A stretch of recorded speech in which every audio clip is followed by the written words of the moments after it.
Pleased to be joined now by my friend Sid Salter, political analyst in the state of Mississippi, in addition to all of his responsibilities as chief communications officer. There's a vice president title on his business card and a whole lot more. He does whatever he's got to do in Starkville at Mississippi State. Good morning, Sid. Always appreciate the time.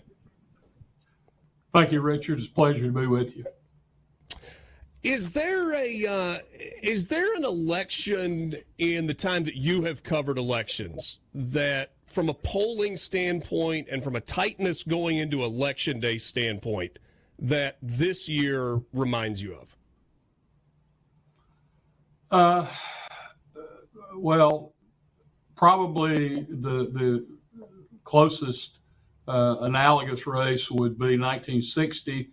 Between John Kennedy and Richard Nixon. The race was incredibly tight. There were allegations before, during, and after the election that there were shenanigans going on. Of course, about 68 million votes cast in that race, and they had results within the wee hours of the next day, despite the lack of the technology that we possess today. And of course, Nixon at the end of that said, well, the country can't take a constitutional crisis, so he didn't contest the election. I don't think that's going to happen here, but in terms of the tightness of the race, that's probably the one that comes to mind. 4 years ago, even the TV networks didn't project a winner until Saturday after the Tuesday election. And so I don't think we're going to have any kind of definitive results on election night. I think this will go on a while. There are a lot of differences 4 years later than the situation that existed in 2020. In 2022, Congress passed the Electoral Count Reform Act, which was aimed at tightening up some of the loopholes that the Trump camp was able to use in contesting the 2020 election. It was a bipartisan bill. It had support from both parties, and it didn't close every loophole, but it did make it more difficult for that kind of challenge to be made. It also reduced the role of the vice president to one that the bill actually uses the word ministerial, but it makes the vice president really more of a ceremonial role in the counting of the electors. And so there's a lot of differences. At the same time, Richard, the states all undertook to rewrite their election laws to tighten up things that were revealed in 2020 that were problematic. So as we go into the election tomorrow, new sets of rules in terms of what happens with the electors when it gets to Congress, new rules in many of the 50 states about how they count votes. As you pointed out earlier, Pennsylvania, perhaps the most pivotal state, also enacted rules where they don't even begin counting until after the polls close. And so I don't think we're going to have results on Tuesday night. And I think even when we get to that point, I think both sides will engage in pretty substantial litigation, challenges. I think it's get your popcorn and settle in for a good long wait. Is the only way that we know on Tuesday night at this point, based on early voting numbers, if the Trump campaign pulls off what they've talked about, too big to rig, where the numbers are just overwhelming in a way that people didn't see it? Or even in that scenario, does it not feel like we know on Tuesday night? Well, again, the change in some of the rules in the states that delay the beginning of the count of early votes, I think that's going to be a bigger factor. But yes, both sides have done a lot of sort of preemptive strikes to advance their cause, and all of those things translate into what I think will be a fairly slow count. Visiting with Sid Salter, longtime political analyst in Mississippi. He has covered many a state and national election, and a great resource in terms of this. I think this is a really fascinating question, Sid, that comes in on the C Spire text line. And it says, if the Trump campaign were to lose, what would that mean for the future of the Republican Party? They appear to have put all of the eggs they've ever had into this basket, his basket. Well, both of the two major parties have existed for a long, long time through some through scandals, some through legal challenges, some through philosophical changes, some through changes in the mood of the country. I think about the Democratic Party in 1968. But I don't think any outcome is going to significantly realign the two-party system. That said, if President Trump were to lose the election, it would certainly signal a strong move toward what and who is next in the party. I think that's a safer assumption. But the Main Street sort of Chamber of Commerce Republicans are still there. They have not been in the majority in their party, but they're still there. And so I don't think any outcome on either side is going to significantly realign the two-party system. If Kamala Harris wins this election, however, and I guess this would kind of be the follow-up to not significantly, because you've heard Republicans say, J.D. Vance in particular, that while people have talked a lot on the other side about democracy being on the line and all those things, that if Kamala Harris wins this election, some of the policies that will be in place when it comes to immigration and other are going to so significantly shift the electorate over the course of the next 4 years that it will make it virtually impossible for Republicans to win future elections. Is that conjecture, or do you buy into that idea? Well, both parties have engaged for the last 2, maybe 3 election cycles in doomsday rhetoric. And so, democracy was on the ballot in 2020. That the one thing on Saturday Night Live that I thought actually rang true was that they did a skit with a game show where you had a very enthusiastic, almost hysterical Harris supporter talking about democracy on the ballot, and the host in the skit pointed out that's the same thing you said 4 years ago.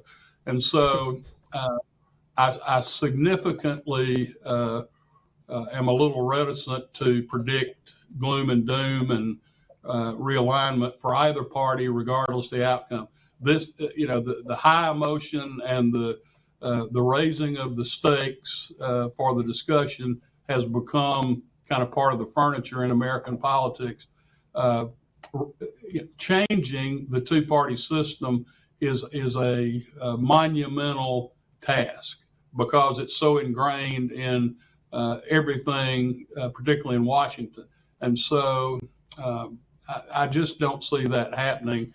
I think the two parties will drop back, reassess. They will look at what worked and what failed, and they will attempt to move forward. I do think that we are seeing growth in those who consider themselves and who openly say that they are independent voters. In Mississippi, that translates into the old saw, I don't vote for the party, I vote for the man. That's not been necessarily the case of late, but that's what people say. And so I think that's where we are.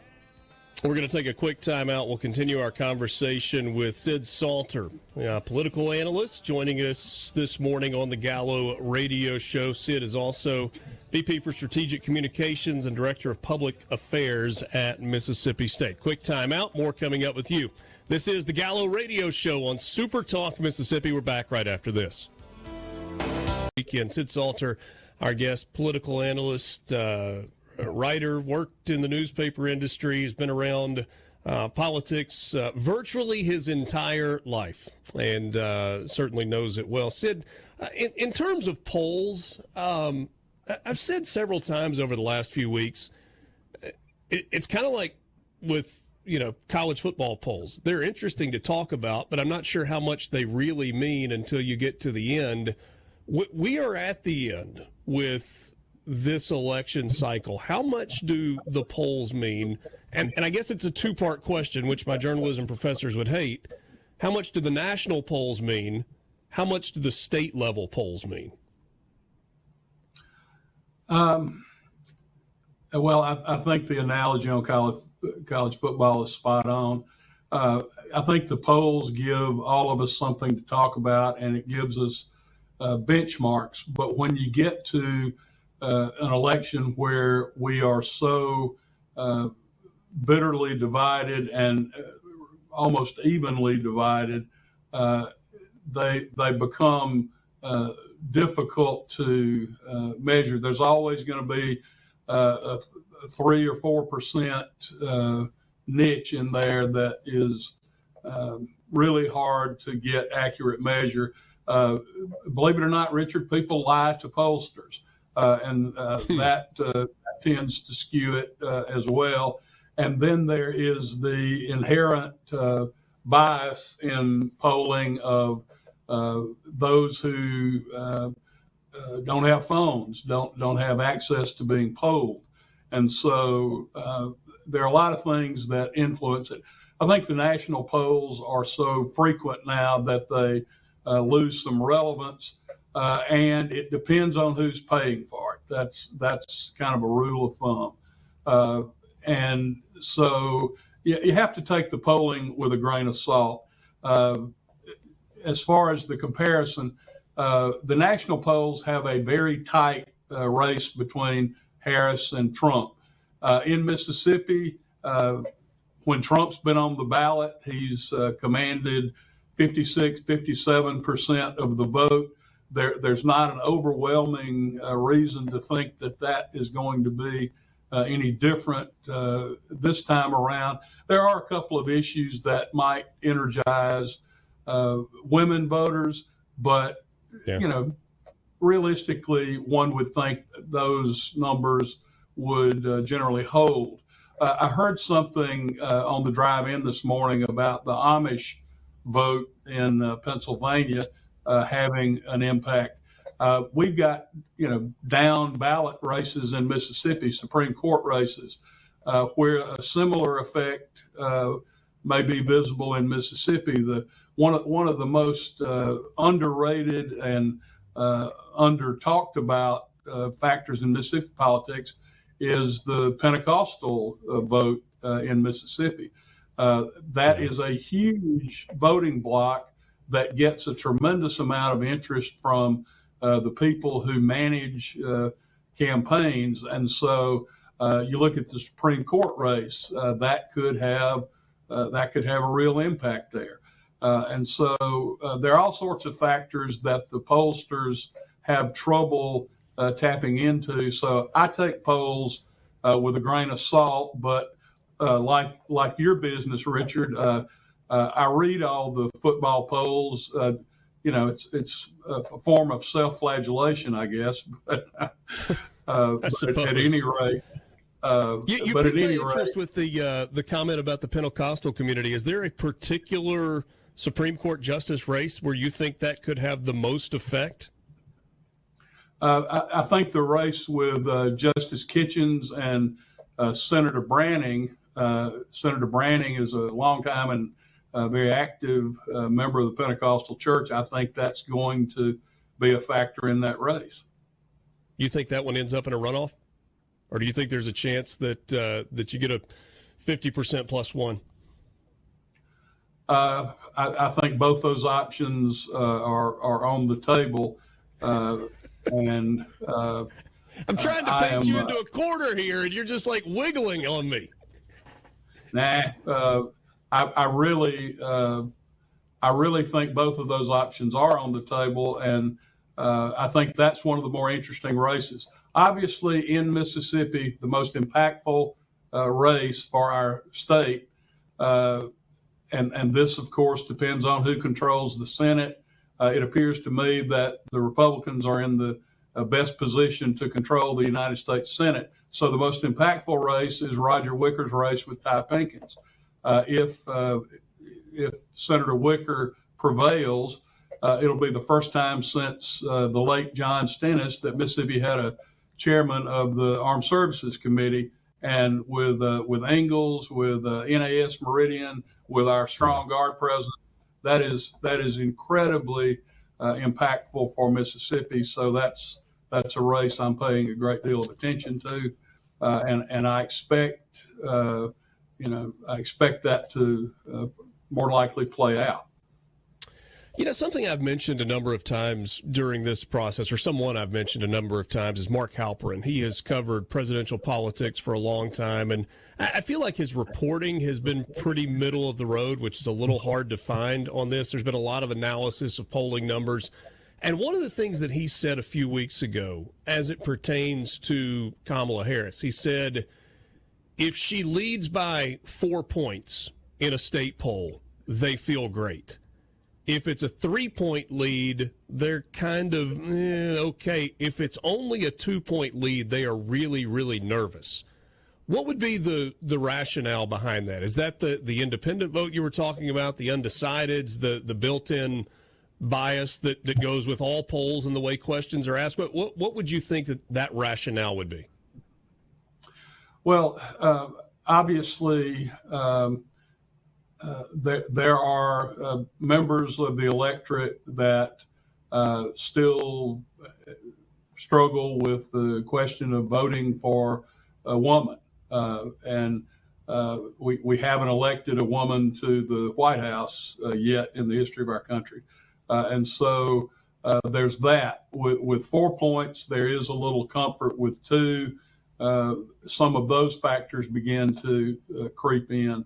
But honestly, anybody who achieves a feeling of safety after looking at the polls in this race is whistling through the graveyard.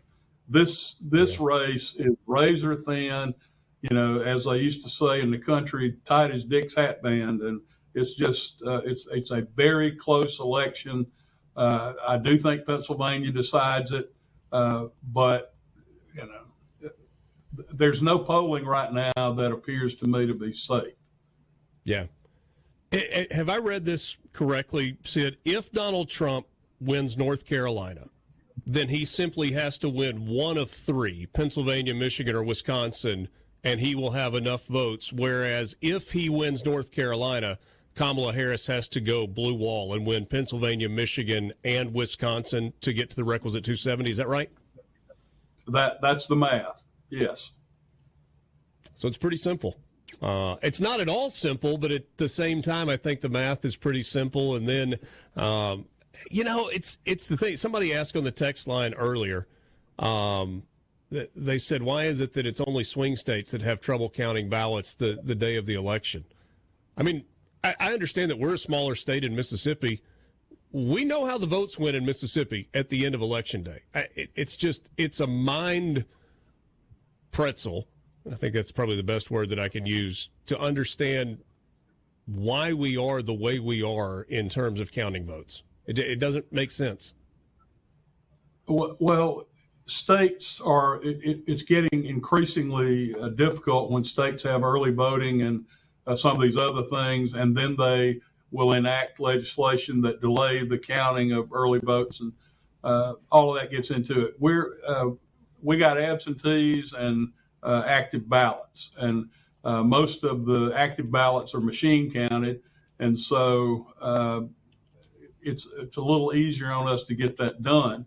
I think in presidential elections, normally always see a little bit of a drag because there is a heavier, or historically there has been a heavier turnout of absentee ballots for presidential races than any other.